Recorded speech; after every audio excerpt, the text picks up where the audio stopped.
শুভ দুপুর বন্ধুরা, রান্নাঘর থেকেই ভিডিওটা শুরু করলাম। আজকে হেল্পিং হ্যান্ড আসতে একটু দেরি করেছে, তাই বাসনগুলো ধুয়ে নিয়েছি আর এসেছে। চা করেছি আর এক দাদাভাই ঘর পরিষ্কার করতে এসেছে। মানে কদিন মঙ্গলবার থেকে শুরু করেছে, এখনও কাজ চলছে। তোমাদের সঙ্গে শেয়ার করেছিলাম, উনিও এসেছে। এখানে ঢেঁড়স সিদ্ধ, ডিম সিদ্ধ, আলু ভাজা, ডাল আর ভাত হয়ে গেছে। দাদাভাই মানে ওনাকে 10:30টার মধ্যে টিফিন দিতে হবে।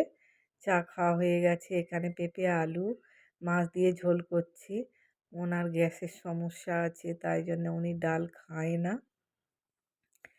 আজকে এইটুকুই রান্না বান্না। তোমরা কে কী রান্না করলে আমাকে জানিও। আর বন্ধুরা, তোমরা লাইক কমেন্ট মানে ভিডিও তো করছো দেখছি, পুরো ভিডিওটা না দেখলে বন্ধুরা এঙ্গেজমেন্ট বাড়বে কি করে। তোমরাও পুরো ভিডিওটা দেখো আমার, আমিও তোমাদের দেখব। এইভাবে একে অপরের পাশে থেকে এগিয়ে যেতে হবে। সবাই ভালো থেকো, সুস্থ থেকো। আবার দেখা হবে একটা নতুন ভিডিওতে।